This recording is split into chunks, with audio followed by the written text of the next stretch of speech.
Do you want me to, describe what happened? Welcome to Decoding TV's coverage of Season 2, Episode 6 of Severance, Attilla. We are going to talk about our overall thoughts on the episode, as well as recap and summarize everything that happened in this episode. Patrick Klepek, what did you think overall of the episode?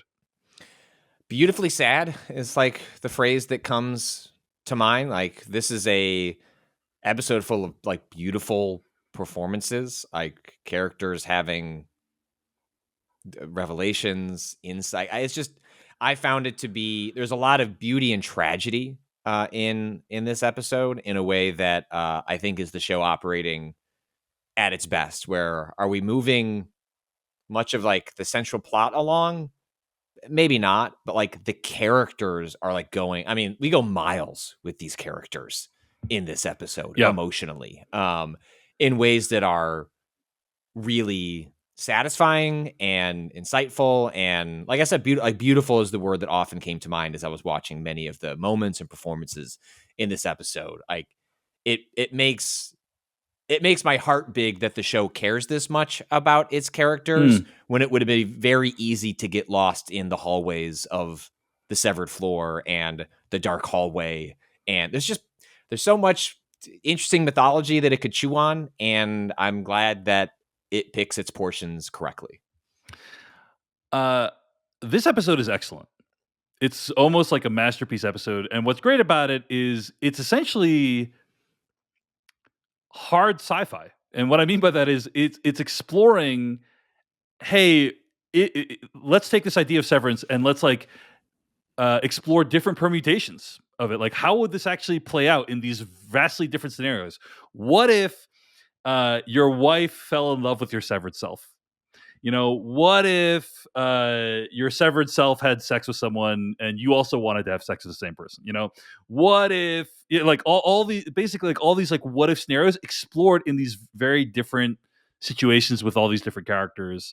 It's kind of what I love about the show. Like, Patrick Klepek and I talk about the mystery box stuff, but like I think really the stuff that we enjoy the most is the character work. This stuff doesn't work, or it's so much hard. Like, that stuff is satisfying or more satisfying because of like this is why like shows like this, when they're really hit, is because it understands the assignment, which is that the mystery box, you care about it because the characters care about it. And this show continues to operate on that level in a really, really smart way. Agreed. All right, Patrick, let's talk about what actually happened this episode. We opened the episode. And I want to say, by the way, this episode really felt like a two-parter with the last episode. Like I felt like last episode and this episode make like a really great, complete story. Mark is with Ragabi, and he's describing seeing Gemma during the reintegration process. He's terrified of what he sees. Why is she rattling off facts? You know, what are they doing to her? Ragabi says, all I know is that she's essential. And when we get you out of there, it will be the two of you out here together. That's her dream for the reintegration process. TBD on what Ragabi's grand plans are. Really don't like. She's helping Mark, but to what end? I think remains to be seen. Is it just for the thrill of making scientific breakthroughs? I'm not sure. Not sure. Anyway, we're at Lumen. Dylan describes seeing the drawing that Irving made and reveals he left it behind the poster. And there's some funny chat about like why didn't Dylan just take the drawing with him? Helly R is really on a tear in this episode.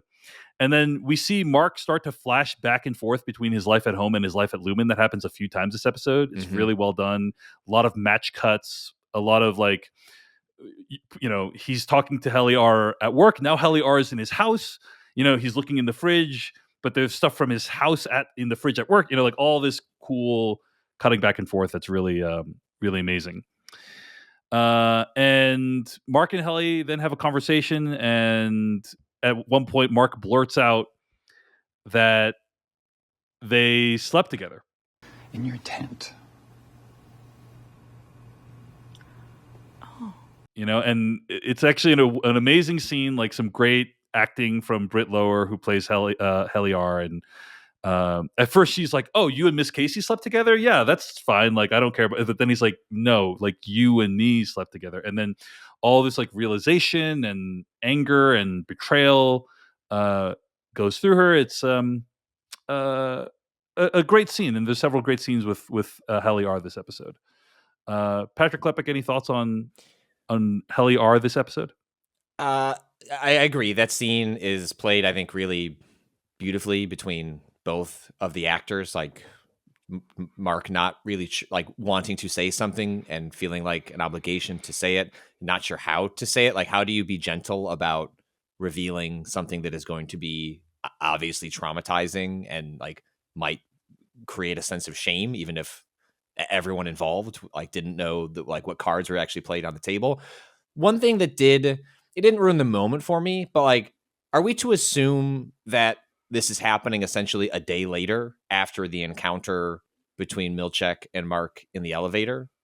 What is your sense of the time between this conversation and the confrontation at the end of the last episode? Yeah, I think days, less days or less is how days or fewer is how. So I would say. The reason I bring that up, because I do think this is maybe I don't think it takes anything away from the scene, but emotionally as a viewer, we go from Milchek threatening Mark in the elevator over this information and how he could weaponize it. Like that's how I took Milchek's threat. It was like, do you want me? Like this is gonna hang over you. Like you should feel shame about this. And he seems traumatized by that action. And the life of the innie is he gets threatened, that door shuts, and he wakes up in that emotion, like in some ways in an emotional state that is tied to the outie, but also the last thing they remember they experienced was being threatened. And I found it to be a bit of a leap to go from like angry, traumatized Mark in the last episode to then like threatened Mark in the elevator to I care deeply about the emotional like inner space of Helly, and she needs to know exactly about everything what happened. The acting gets me there, but I had a little. I was like the life of the innie is like the last thing that happened to him that we saw is being threatened. It does not logically track to me that the reaction that he would have in his emotional state is that I need to go tell Helly like really what happened. I don't know if I feel like I needed more. I feel like I needed more space. Like this season is very fast, and I found that I didn't. Again, the actors sell it for me. Like they sell the time in between that I don't get in the show. But I found the leap between that, knowing what I know logically about those characters, that I would have imagined that like Mark would have needed more time to get to a place where he feels he needs to do that. And so I felt like it feels compressed. I guess that was my sense there. Is like, this feels emotionally compressed in a show that has chosen this season to move very fast. And I think this episode last episode finds time to slow down a bit with these characters. But the nature of this season is it feels like plot wise, like we have complimented it for not saving season ending things to the end. The consequence of that, I think, is at times this show feels squeezed for slowing down transitions between emotional states. And again, I think the acting sells it for me, but I did feel like that felt a little bit rushed. I think that's fair, Patrick. We do see Mark spend a lot of last episode being an asshole, right?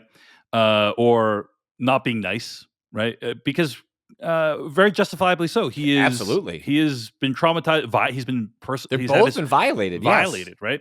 But also, Helly R calls him out on being an asshole. Yep. You know, and that probably gets him thinking as well.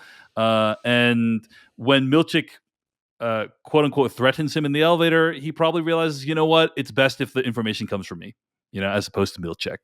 And so I thought it was very reasonable for him to act in this way. I think the actions are reasonable. I think we're getting a lot of outie Mark inner thoughts, tone, why am I doing what I'm doing?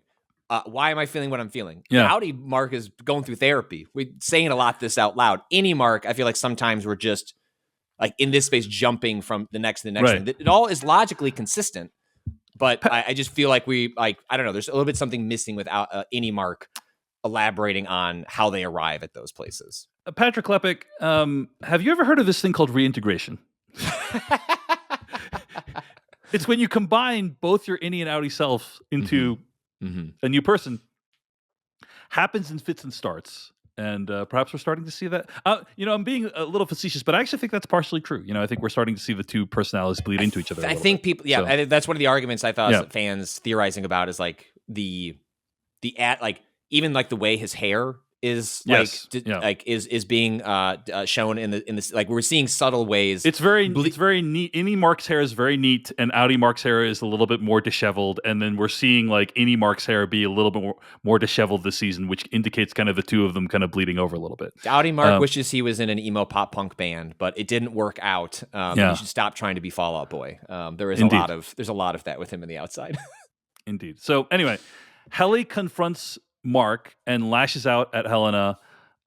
She's really upset that Helena got to have that experience with Mark, and that Helena used her body to have that experience. And Mark offers to describe what happened, and Helly says, "I don't want her memory. I want my own." I want my own. Would you like that? Mark says yes, so they find an unused room, and they make love underneath plastic coverings, which they fashion to look like a tent. So good. What do you mean by that, Patrick?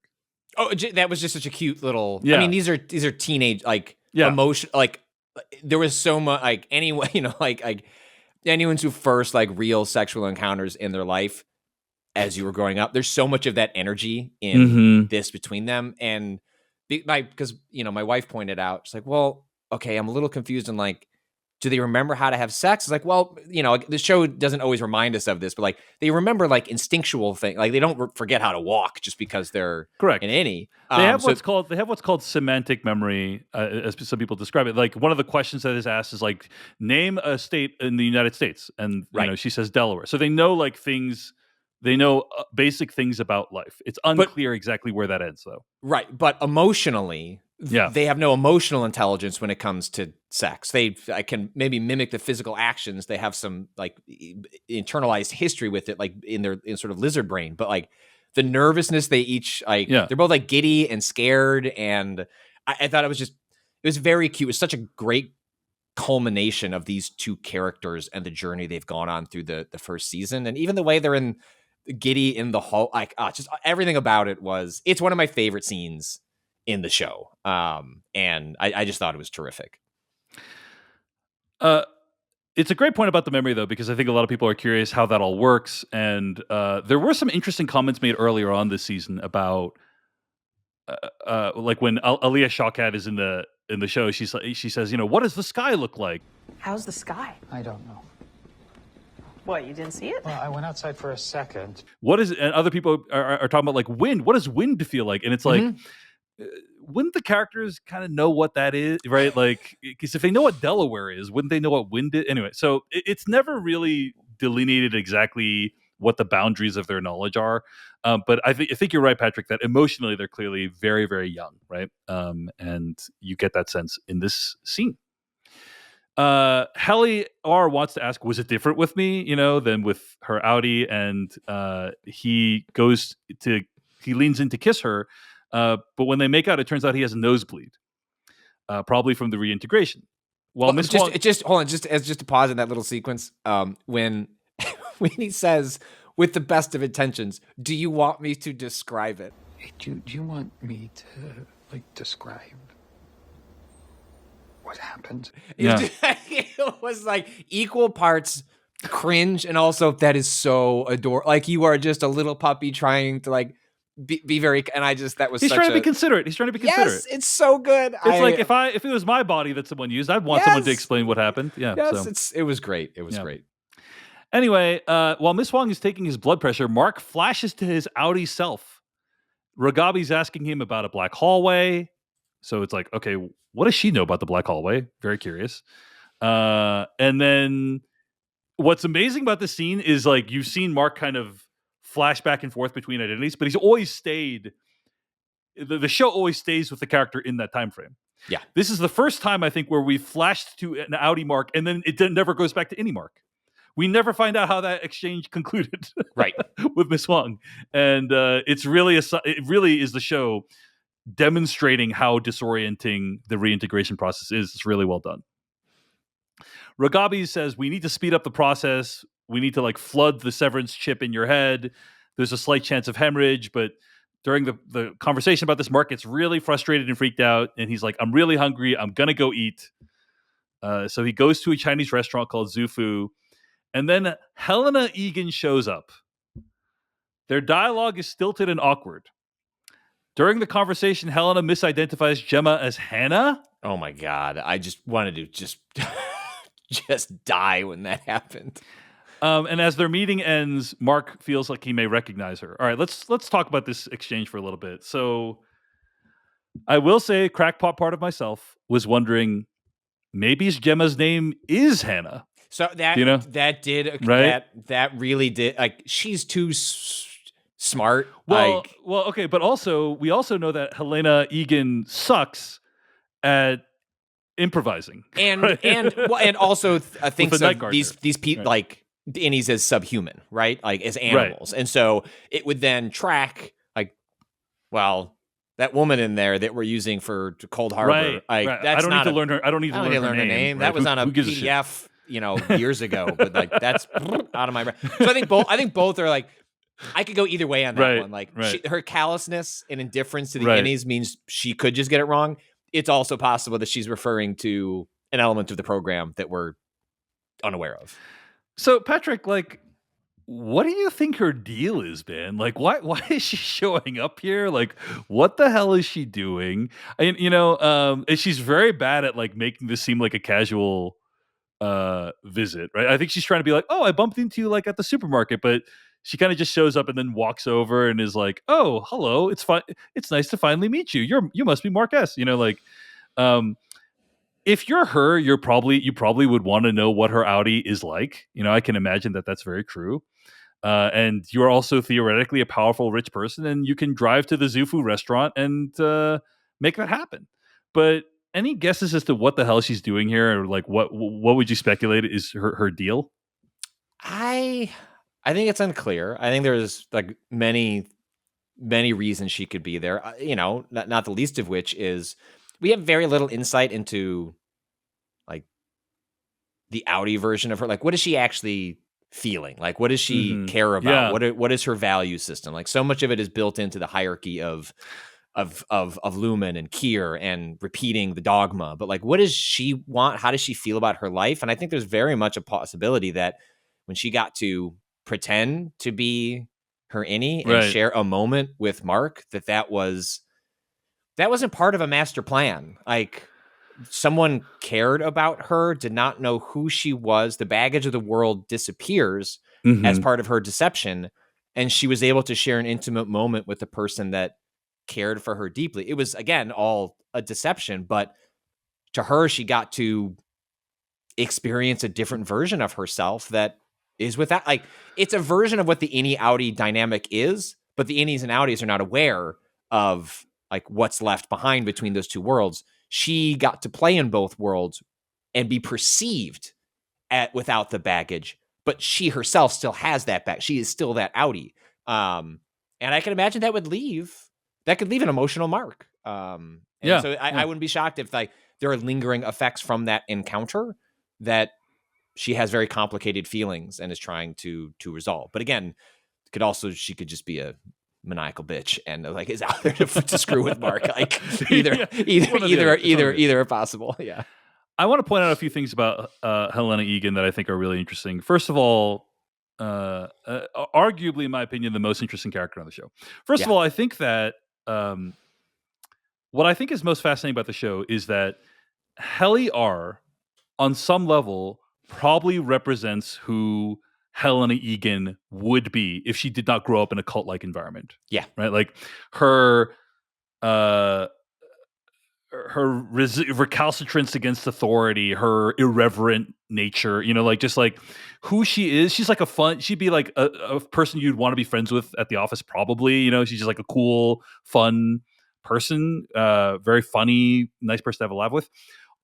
None of those characteristics exist in the Audi version of Helena that we can see, but they're probably still within her. She just cannot. She has no space to demonstrate them.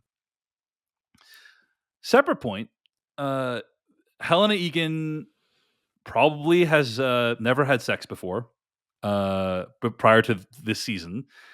She has alluded to the fact that she has never brought anyone home to her father. And we know that many cult Kier and Lumen and Egan's, like, there's a lot of cult vibes with what they are doing, and sexual repression is like a key element of many hardcore religious upbringings and so on and so forth. So it's like, anyway, there is something very tragic about this character, and like that her innie can experience in some ways more freedom than her outie. Even though her outie is theoretically very wealthy and successful, and their outie views the innie, I think, genuinely as subhuman. In fact, the innie is living the more rich life. Yeah. And so there's something very sad about that. Anyway, I think the way you set up, like, she's either really been emotionally moved by this experience, or she's just plotting some more machinations. Like, it's probably one of those things. I think you're probably right. Well, and especially because she's kind of been sidelined, right? Like, she was ready to go back. Like, the reason to think that it's all part of a broader plot that she's trying to execute would be she, essentially after she was outed, she send me back in, boys. Right. And they were like, Right. No, we don't really trust you. I don't think that's safe anymore. And she toes the company line, but it's one of the few.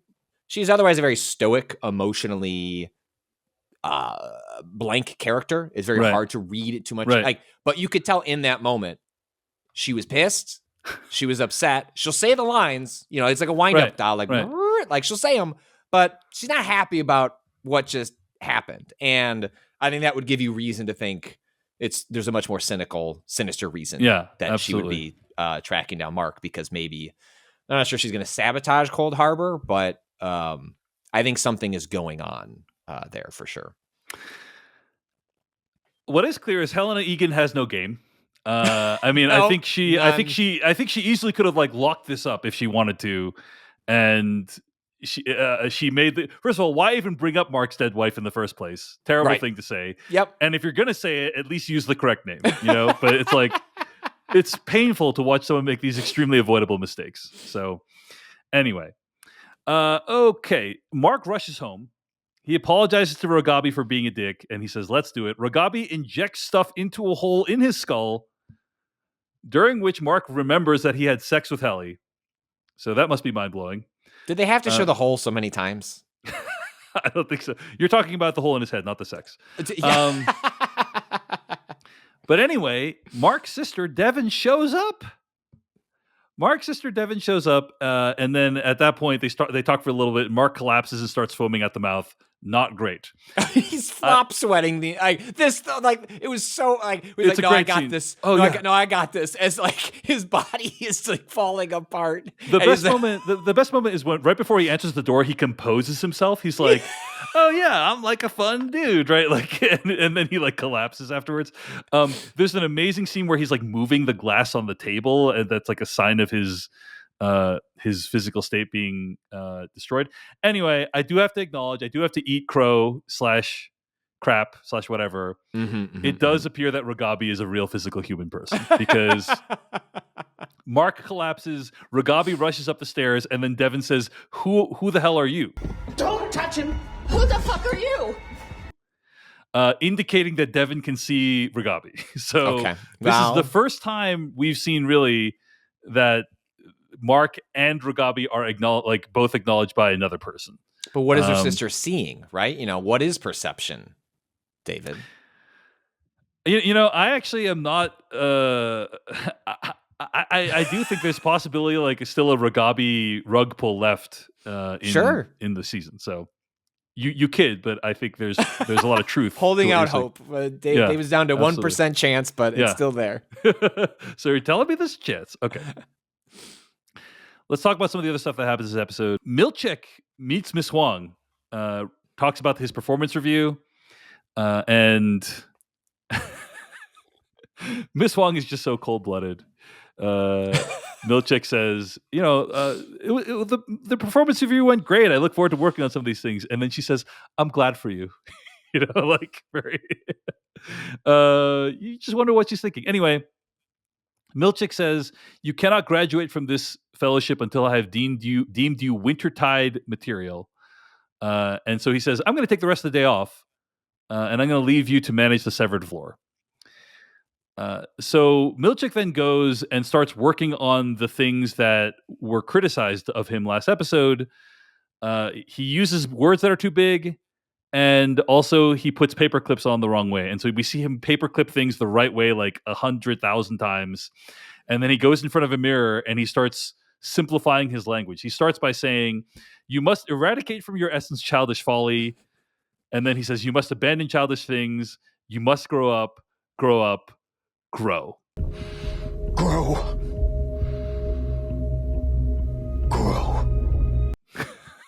The fundamental essence of what he's saying.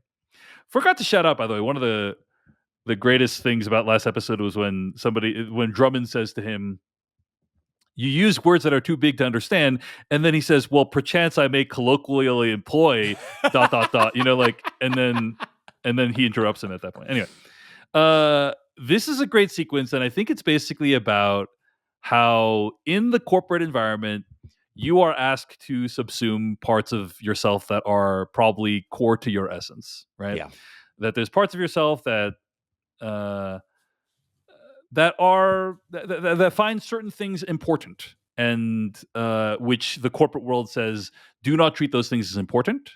Do not bring that to work with you. And what we're seeing here is a very stark rendition of that, and it's very sad. Patrick Klepek, any thoughts on Milchick's plot this episode? Look, David, the you are, leave it at the door. Don't bring it here. That's what Lumen is saying. Yeah, absolutely. I thought the performance here was, again, like, there is a lot of the corporate speak, the corporate structure of Lumen. Like, you see everyone engaging in it, but like not emotionally responding to it. And what's been fascinating about Milchick this season is we finally get someone acting a little human about like how Lumen operates, and it's a haunting sequence. Yeah, when he absolutely. is working through, he's like, I need to be dumber and not myself in order to advance in this company and to keep this job. It's dehumanizing, and like that is much of what Severance is about. Is dehumanization comes in many forms, many factors. Maybe we choose it.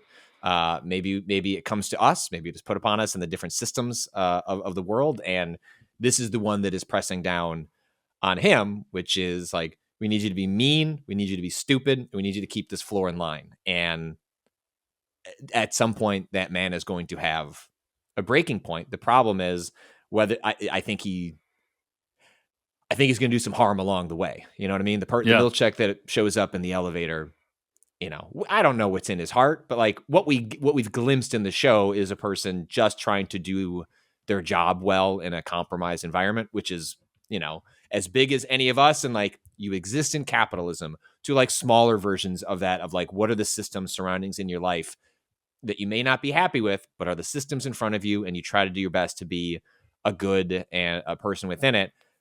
I suspect that Milchick he's going to crack some eggs on the path towards perhaps helping our party on the severed floor. But I think it's going to take some time. And I think it's going to involve him testing how far is he willing to sacrifice himself. The severed floor is people choosing to do that through science. Like, I just don't want to know. Like just use a Eternal Sunshine of the Spotless Mind sort of magic wand. Like, that's a form of dehumanization, but you don't have to engage with it. And Milchick has to is making the choice to dehumanize himself because of the systems that are asking him to do it. And that is that's just, it's dark in and of itself, separate from the many other themes of the show.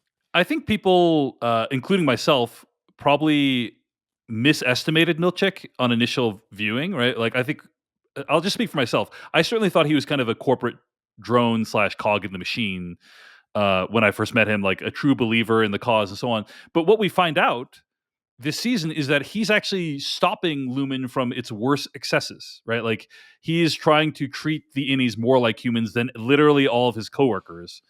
Now, whether they knew that that would be Milchik's character when they did season 1. Who knows? But like, Well, that that's has good. That's become- good writing, though, right? Yeah. Like that is like he was such a standout character. Like he was like one of the memes of season Yes. 1. Like he is a character that stood beyond what was on the page on the screen and just like shook the audience and entertained the audience. And like whether they knew that or not, it's identifying like, oh, you know, like we're onto something here. Like, you know, like go read about how Better Call Saul was wrote, or like Benjamin Linus, and like it's in Lost, like a character that was supposed to be a guest character then becomes like one of those pivotal characters of the show because you just don't want to say goodbye. And like I think it's very likely that this show looked at this character and went, oh, there's somting more we can do with what's them. the most interesting slice that we could have of this character is he's actually fighting against Lumen in some subtle ways, and in ways that are imperceptible to his underlings.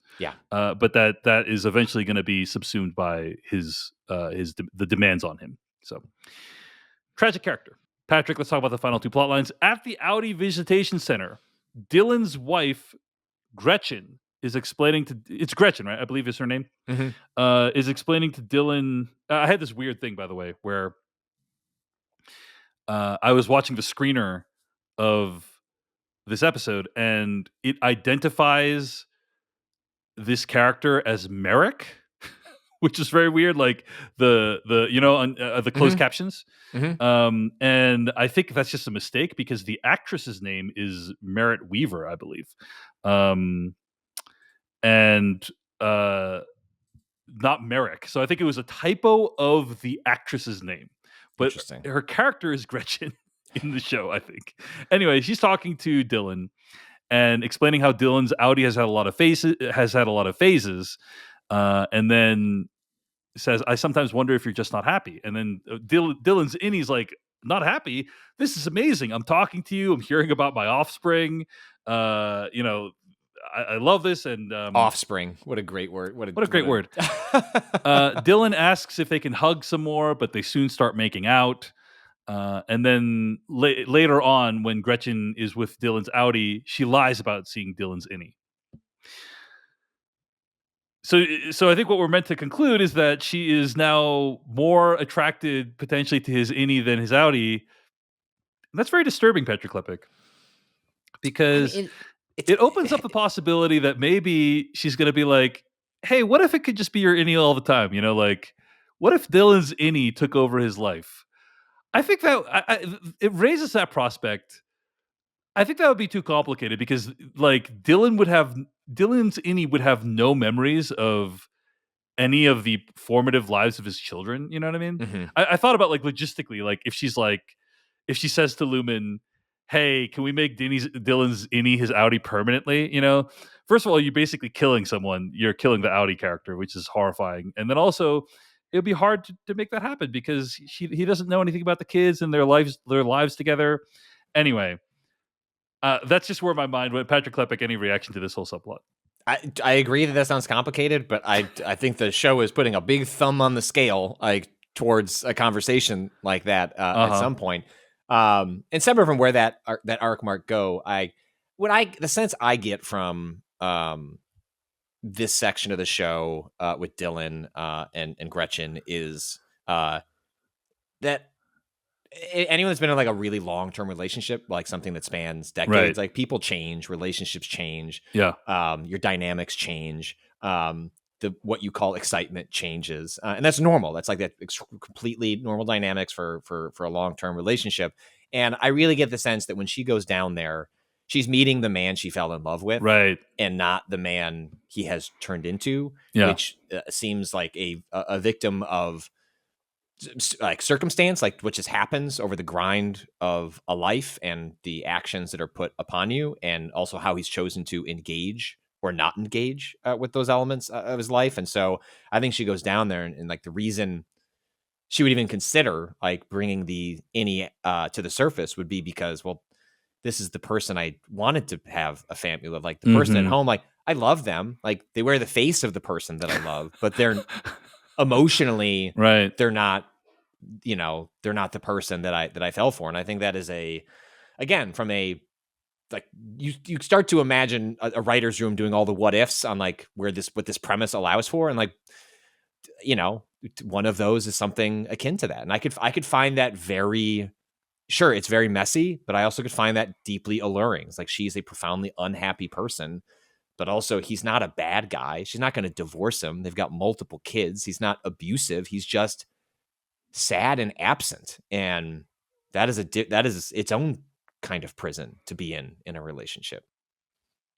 I don't know about maybe absent emotionally, but he does seem to be showing up, taking care of the kids in the scenes that we see him. He's trying to get a job to provide for his family. You know, like I think I don't he's think checking some boxes, but he's not checking all of them. All right, that's fair. Wow, harsh judgment on the Dylan Audi. We'll see where that evolves. But yeah, that's Severance kind of at its best, is it presents you this notion of like, okay, like what if you met your significant other, or what if your significant other met some version of you that they liked more than you? You know, like what would be the consequences of that? And then she's kind of like having an affair with him. Yeah. You know? Yeah. What does that mean? Yeah. Nothing good. For her, I mean, for her too. I mean, like it's a bite at a forbidden apple, right? Like it's, you know, you can't blame her for.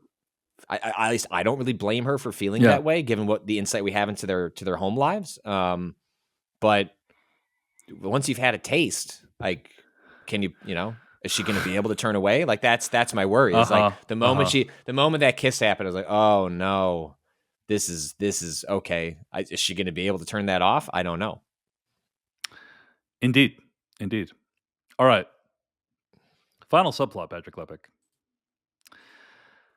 Irving arrives at Dylan's house. I'm sorry, Bert's house, not Dylan's house. Irving arrives at Bert's house. They decide to have that ham that Bert offered him. There's some awkward early encounters. Basically, they have a conversation where Bert explains why he went to Lumen. And the idea is that they believe that, so it's actually pretty complicated. They believe that innies and outies have separate souls. And essentially, like, let me see if I understand this. Here's my understanding of it, Patrick. You let me know if this sounds right. But Fields, I think, is religious, believes that we have like souls, that we have eternal life, and is in love with Bert and wants to see Bert in the afterlife. And this is something that Christians believe, is that in the afterlife you have a recognizable form and that you can recognize each other. That is something that like is in the Bible and that Christians believe. And but Bert does not believe that, and innies and outies. But what they also believe is that innies and outies have separate souls, so that theoretically your innie can go to heaven while your outie goes to hell. That's what they now. That doesn't really make much sense to me, but whatever. That's what they believe, and so they're like, one of the reasons why Bert went to Lumen is so maybe his innie could go to heaven and be with Fields in the afterlife. That's my understanding of one of the reasons that motivated Bert to go to Lumen. Yes. Okay. No, that tracks with how I interpreted the conversation. It's messed up, but weird. It's, yes. It's really weird. You know, yeah. No judgment, but I mean mild judgment. You know, well, I mean, but I will say the most interesting part about that is, again, as you start to get into what is this world, what is this town, what is this place that everyone is in that has like a coldness, a detachment to it. Are we all in a simulation? Like all those sorts of conversations. I think it's interesting here where we get another insight into what does the outside world, how is the outside world talking about Severance? And it's clearly big enough of a conversation that it has extended out to what does Severance mean for religion? Like, and you get the sense of like a religion that would speak of innies as having a soul kind of tracks with like a sort of like progressive view of the church of like, oh, well, like, you know, if we engage with Severance, like these people have souls, like, and it's just an interesting sort of extension out of, we don't ever cut to these scenes. We don't like see these people. Like we get a sense of what is the conversation happening in the outside world about these topics. And I think that's interesting. While the dinner is happening, we cut to Irving's house. Drummond is visiting Irving's house. He has a key and everything. Like, doesn't even need to pick the lock. And we also see he has a frolic tattoo on his left hand. Drummond, by the way, for those who don't know, is basically Lumen's security person. Frolic is tattooed on his left hand. Frolic, for those who follow the show, is one of the four tempers, according to Keir Egan. The other four tempers are Woe, Dread, and Malice. So FYI. And Drummond has he sees that Irving has a file in his house with a bunch of severed employees and their addresses, and he sees that Birchie is among them. So that's what's happening there. Not really going to comment on it too much because I don't think we have that much to go on. But there is a lot of reasons to question that what we understand about Severance is accurate. You know, Patrick, great point about how we understand from this chat between Bert and Irving and Fields that Severance is like widely understood enough that pastors have an opinion on it, right? And they're going to use it as part of the opening remarks in the sermon. So, like, how widely understood is Severance? Like, how widely employed is it? We don't really have a sense of it, but there is this very interesting conversation that happens where they talk about how we used to, like, the episode's titled Attila, right? And they used to call each other Hun. Fields and Bert used to call each other Hun. That became Attila 10 years ago. And then Fields insists it wasn't 10 years ago, it was 20. We were having drinks with your Lumen partner. It quite startled him. What the hell is the backstory there? Like, that seems to imply this is not the first time that they've had a Lumen person over for dinner at their house under these circumstances. And not only that, but as Irving immediately points out, the first Severed office opened 12 years ago. So the idea that it could be 20 years ago doesn't make any sense in the timeline. I think there is a lot of reason to doubt that and they pointed out multiple times, Patrick, where at the end of the episode, Bert says, "Hey, sorry, like Fields always saying stuff like that. You know, I started working there 20 years ago, but we all know that Severance wasn't around until 12 years ago." It's like the wine makes time a little bit weird. It's like, I think we have reason to doubt that the version of events of Severance that has been given to us is not accurate. Yes, you know, that maybe Severance has been around for like a lot longer than people think. Who knows? And then the conversation ends, and they end on a friendly note. It seems like they're actually going to continue the relationship, possibly in secrecy. You know, possibly have an affair of some kind. Anyway, that's it. Any other thoughts on the episode, Patrick Klepek? Just to on that, like the dynamic of those three actors, those two characters in that they could have just talked for an hour. I mean, they're three incredibly brilliant actors. You know, it feels so natural. Like, it doesn't feel like they're reading words off. Like, it was just, it's rare that you see like three actors of that caliber, of that age, and I don't know how many more years of Christopher Walken. Like, I'm hard pressed to imagine he does another television, like where you just get a lot of time with him just acting in a non-heightened state, which I feel like is how he gets kind of pigeonholed these days. Like post Cowbell is like comedic Christopher Walken, and this is a very subtle. It's very subtle. Maybe one of his last great performances for, we looked it up last night. I was like, how old is he? I was like, well, he's probably late 70s, early 80s. He's 82, and he's still got it. And he's great in the show. And, John Noble's not, much younger. And it's just a really, really good scene. And all I could hope for at the end, it was like, I hope we have another dinner scene with these three, because it was just really enjoyable to watch them bounce off one another. I don't know where the show goes from here, Patrick. I mean, I think what they're going to need to deal with Mark's collapse due to the reintegration, and I'm curious like how that's going to be dealt with. We have 4 episodes left. Like, if you told me this was the episode before the finale, right? Yeah, I'd believe you. Like, him hitting the ground, like, seems like reintegration is being speed run. Like, okay, great. I guess next episode is going to be. Like, a lot of the big moments have happened. We're going to get some setup for like, are we going to open the door to that floor and like, we'll see what's on the other side. And then that's the cut to, the wait for season 3. We have 4 more episodes of the show and I don't know where we're going, which is great because it doesn't feel like it's treading water. We're moving really fast. I just don't know in what direction. Yeah, I mean, my hope for the rest of the season is that we find out more information about the exports hall. Like, they've been teasing that so relentlessly. I just hope like we get some more substantive answers there. Yeah. I do want to, but anyway, yeah. Stick with us here on Decoding TV. We'll continue to cover Severance, and look forward to bringing you insights, fan theories, and other speculation. Subscribe. Check out the podcast wherever you get your podcasts. We'd love to continue following the story with you of Severance Season 2 all the way to its end. Hey everyone, David Chen here. Thank you so much for watching that video from Decoding TV. If you want to get an audio version of the show, all you got to do is go to podcast.decodingtv.com. And if you want to support what we do, get ad-free episodes of the podcast and also bonus episodes of the podcast, go to decodingtv.com and become a paid member. Of course, you can also like and subscribe for more. We appreciate it. Thanks. See you later.